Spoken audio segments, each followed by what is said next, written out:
জীবনে কত অন্যায় করেছি এই বিল লিখতে আসি। মানুষের 20 ইউনিটের জায়গায় 50 ইউনিট লেগে দিছি, 50 ইউনিটের জায়গায় 80 ইউনিট লেগেছে। মিটার আমার জায়গা, মিটার আমি কিনেছি, আবার মিটার ভাড়া আপনি এখানে প্রতিদিন লিয়া যান আমার থেকে। কি মগের মূল্য পাইছেন নাকি? আমি এবির বিষয়টা বুঝতে পারিছি। আসেন।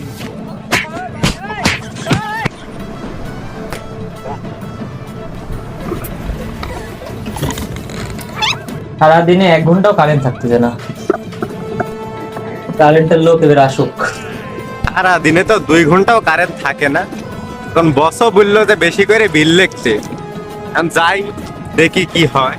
ভালো করে ঘুম পাড়তে পারতেছি না, একটু বাইরে যাই দেখি, একটু বাতাস খেয়ে আসি। এই তো দেখি মিটার একটা পাইছি, কার থেকে না গেলে দেখি বিল কিছু বেশি লেখা যায় কিনা। 250 ইউনিটের দরকার হলে বাড়ায় দিব, এই কেউ আছে কিনা।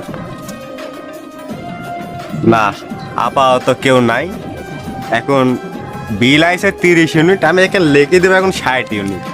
30 ইউনিট মারিয়ে দিন, এটি তো আমারও ফায়দা হবে, বসেরও ফায়দা হবে, আমারও বাড়ি গাড়ি করা লাগবে।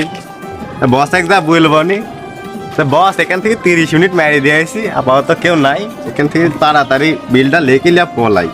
কারেন্ট চলে গেছে তাই বিরহেরই গান গাই। আরে কাশেম, তা পল্লী বিদ্যুতের লোক আইছে রে। বাড়ির মালিক এসে রে, তাড়াতাড়ি পলাই। কাল তো সাহেব সাজি গেছেন বিল লিখতে, তো সাহেব সাজি লিখতে যায় তো বাটপাড়ি করতে যায় ধরা পড়িস। আজ ফকির সাজি যাচ্ছে, আজ যাতে কেউ বুঝতে না পারে। একটা ক্রিয়া দিল, সামনে একটা মিটার আছে, আগে সাইডে তোর দেখি লিখেও আছে। দেখলে তো কাল কিল্লাখান আবার তাড়া খাওয়া লাগবে না। আশপাশে আর কথা দেখতেছি নি, খাতাটা বাইর করি। 1 ঘন্টাও কারেন্ট থাকতেছে না, যে গরম পড়িছে। এই তো কাকড়া কি করতেছে, যাই। ও চাচা, কি করছেন এই জায়গা? খাতাটা দেখে কি করছেন আপনি এই যে গরমের মধ্যে আপনি এটি কি করতেছেন? বাপুরে কি বলবা, দুঃখের কথা। আমি ন্যাংরা খোড়া মানুষ, আমি হাঁটতে চলতে পারিনি, তো খুবই কষ্ট করে এত দূর আইছি। আমি ভিক্ষি করি বা, ও যদি সাহায্য করো তো আমাকে কিছু দাও। থামেন চাচা, দেখি তো। এদের বা আমার কাছে ইয়ে আসছিল, দয়া করে রোদ একটু কমে। আল্লাহ তোমার ভালো করুক বাপু, বহুত বড় হও।